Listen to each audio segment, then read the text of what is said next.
ایک تھا شہزادہ، وہ صرف نام کا شہزادہ تھا۔ اس کے پاس دھن دولت کچھ نہیں تھی۔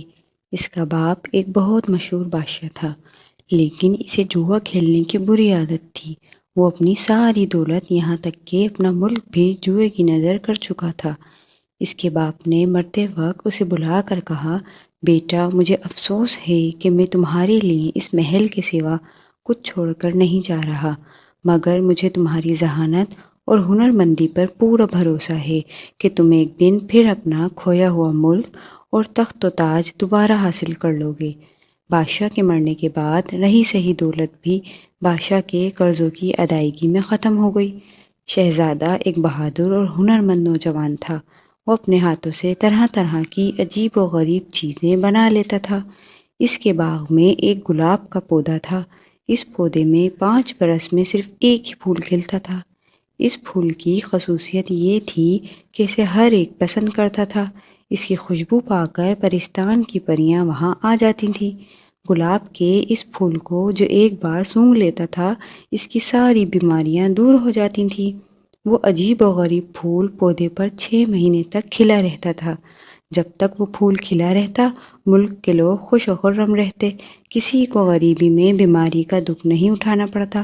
ایک بڑی عجیب بات یہ تھی کہ پھول کو بادشاہ یا شہزادے کے علاوہ اور کوئی نہیں توڑ سکتا تھا۔ دوسری انوکھی اور عجیب و غریب چیز ایک پیاری ننھی سی بلبل تھی۔ گلاب کا پھول شاخ پر رہتا تو بلبل اس کے پاس بیٹھی نت نئے رسیلے گیت گاتی رہتی۔ اس بلبل کو گانا اتنا میٹھا اور دلکش ہوتا کہ پریاں بھی اس پر رشک کرتی۔ اور سب سے بڑی بات تو یہ تھی کہ جو ایک بار بلبل کا گانا سن لیتا، وہ کبھی کسی سے جھنجھلا کر نہ بولتا تھا۔ شہزادے کے پڑوسی بادشاہ کے پاس دھن و دولت کی کمی نہ تھی۔ اس کی ایک بیٹی تھی جو بہت خوبصورت تھی، لیکن بڑی مغرور اور ضدی تھی۔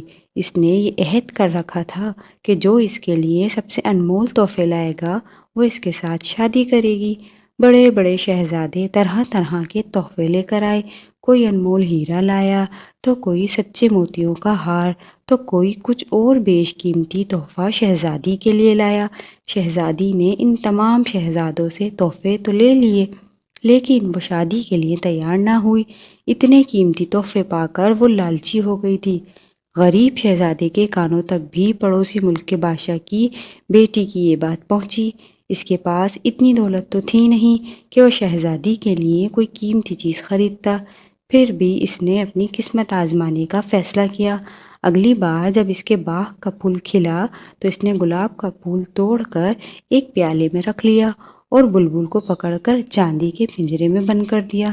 اس کے بعد غریب شہزادے نے اپنے سب سے قیمتی کپڑے پہنے اور دونوں تحفے لے کر چند نوکروں کے ساتھ وہ ہمسائے ملک کی شہزادی سے ملنے کے لیے روانہ ہو گیا۔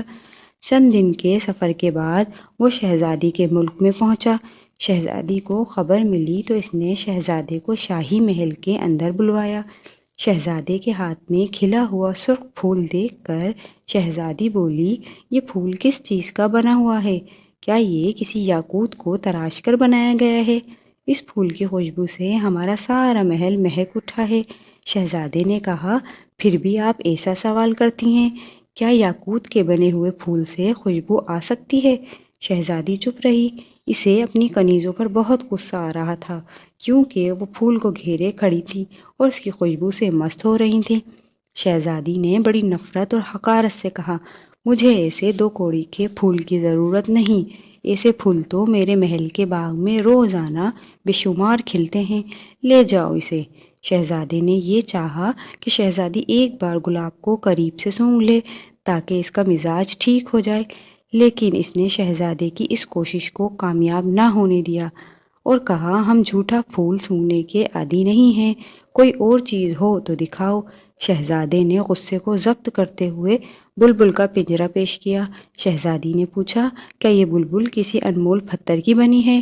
کیا اس کی آنکھیں نیلم کی ہیں؟ شہزادے نے کہا، شہزادی صاحبہ، یہ بلبل دنیا کے تمام بیش قیمتی ہیروں سے زیادہ بیش قیمت ہے۔ اس کے گیت سننے کے لیے پرستان سے پریاں آتی ہیں۔ شہزادی نے غصے سے کہا، ایسی بلبلوں کی ہمارے باغ میں کیا کمی؟ تمہیں ایسی چیزیں میرے پاس نہیں لانی چاہیے تھی، یہ چیزیں لے جاؤ۔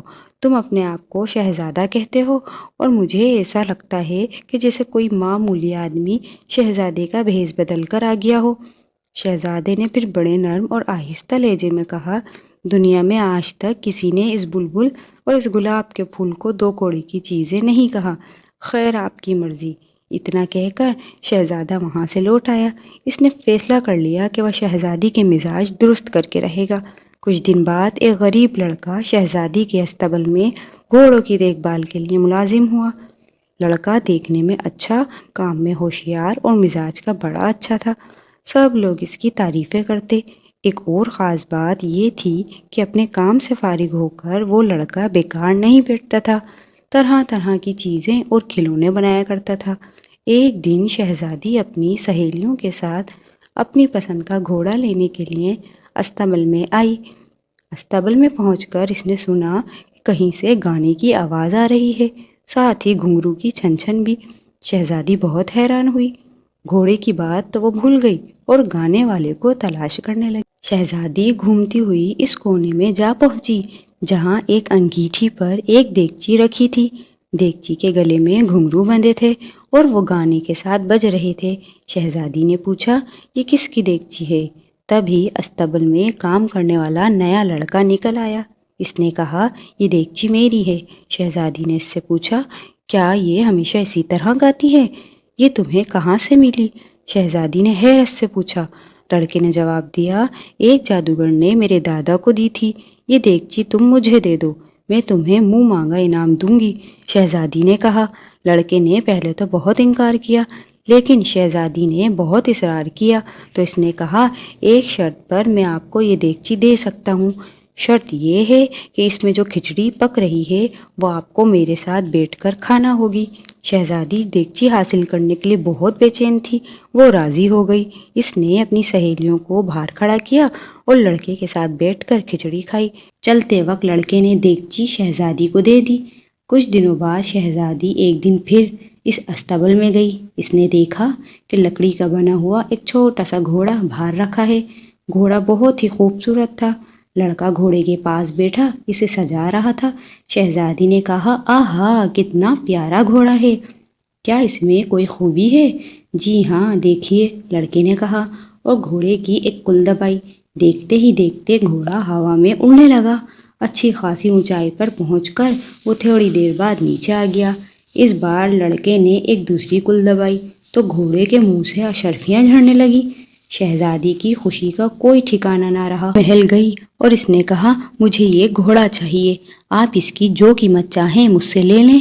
لڑکے نے کہا، میں اسے صرف ایک ہی شرط پر دے سکتا ہوں، آپ شاہی محل میں میری دعوت کریں، میں آپ کے ساتھ کھانا کھاؤں گا، کھانے کے بعد میں لیٹ جاؤں گا تو آپ میرے سر میں تیل ڈال کر مالش کریں گی۔ شہزادی کسی سوچ میں پڑ گئی۔ اس نے کبھی یہ سوچا ہی نہ تھا کہ اس کے پاس ایسی عجیب و غریب چیزیں جمع ہوں گی اور انہیں حاصل کرنے کے لیے اسے عجیب و غریب شرطیں ماننی پڑیں گی۔ اس نے آخر کار لڑکے کی یہ شرط بھی مان لی۔ شہزادی نے اپنی کنیزوں کو حکم دیا کہ وہ محل کے دروازے پر کھڑی رہیں اور جیسے ہی بادشاہ سلامت اس طرف آئیں وہ فوراً اسے خبر کر دیں۔ لڑکا شہزادی کے محل میں گیا۔ کھانے کے بعد وہ شہزادی کے مخملی بچھونے پر لیٹ گیا۔ شہزادی اس کے سرہانے بیٹھ کر اس کے سر میں تیل کی مالش کرنے لگی۔ اتنے میں ایک کنیز دوڑتی ہوئی آئی۔ اس نے خبر دی کہ بادشاہ سلامت اس طرف آ رہے ہیں۔ شہزادی ڈر گئی۔ اس نے لڑکے سے کہا کہ وہ کہیں چھپ جائے، لیکن اس نے ایسا کرنے سے انکار کر دیا۔ اتنے میں بادشاہ اندر آ گیا۔ اس نے استبل کے لڑکے کو شہزادی کے کمرے میں دیکھا تو مارے غصے کے اس کا چہرہ سرخ ہو گیا۔ اس نے اسی وقت دونوں کو محل سے نکال دیا۔ بادشاہ کو اس بات پر غصہ تھا کہ شہزادی نے بڑے بڑے ملکوں کے شہزادوں کو تو منہ نہیں لگایا اور ایک معمولی ملازم کے سر میں تیل لگا رہی ہے۔ اس کا مطلب یہ ہے کہ وہ اس سے شادی کرنا چاہتی ہے۔ شہزادی اس صورتحال سے سخت پریشان تھی کہ یہ اس سے کیا ہو گیا۔ خیر وہ اس کے ساتھ چل دی۔ جب لڑکے نے اپنے ساتھ گلاب کا پھول اور بلبل کو اپنے ساتھ لیا تو شہزادی پہچان گئی کہ یہ تو وہی شہزادہ ہے، اور پھر وہ چلتے چلتے ایک ندی کے کنارے پہنچے اور شہزادی ایک درخت کے نیچے آرام کرنے لگی۔ اور پھر اچانک شہزادے نے ایک ڈبیا میں سے پھول نکالا تو اس کی مہک سے بلبل سرور میں آ گئی اور گانے لگی۔ ابھی تھوڑی ہی دیر گزری تھی کہ ندی کے پانی میں سے جل پریوں کی رانی نے سر باہر نکالا اور بولی، اے شہزادے، میری بیٹی ایک لمبے عرصے سے بیمار ہے۔ مجھے سیانوں سے پتہ چلا تھا کہ ایک شہزادہ ندی کنارے آئے گا، اس کے پاس طلسمی پھول ہے جس کی خوشبو سے شہزادی کی بیماری جاتی رہے گی۔ اگر تم مجھے تھوڑی دیر کے لیے پھول دے دو تو میں تمہیں ایسے موتیوں کی مالا دوں گی کہ دنیا میں کسی کے پاس ایسے موتی نہ ہوں گے۔ شہزادے نے پھول جل پریوں کی رانی کو دے دیا اور پھر تھوڑی دیر بعد جل پریوں کی رانی واپس آ گئی اور اس نے وہ پھول شہزادے کو واپس کر دیا، اس کے ساتھ ہی موتیوں کی مالا بھی دی، جسے دیکھ کر شہزادی کی آنکھوں میں چکا چوند پیدا ہو گئی۔ اب یہ لوگ ندی کے کنارے کنارے آگے بڑھے اور چلتے چلتے تھک گئے تو ایک درخت کے نیچے بیٹھ گئے۔ یہاں جنات کی بستی تھی۔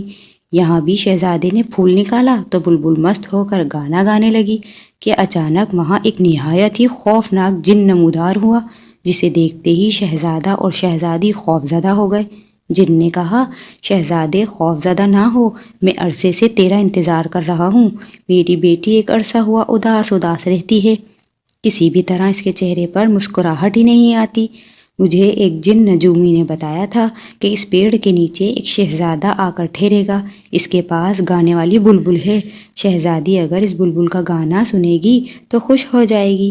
میں دیکھ رہا ہوں تمہارے پاس وہ بلبل ہے، اگر تم مجھے ایک دن کے لیے مجھے دے دو تو میں تمہیں ایسے نایاب تحفے دوں گا جو کسی بادشاہ کے پاس بھی نہیں ہوں گے۔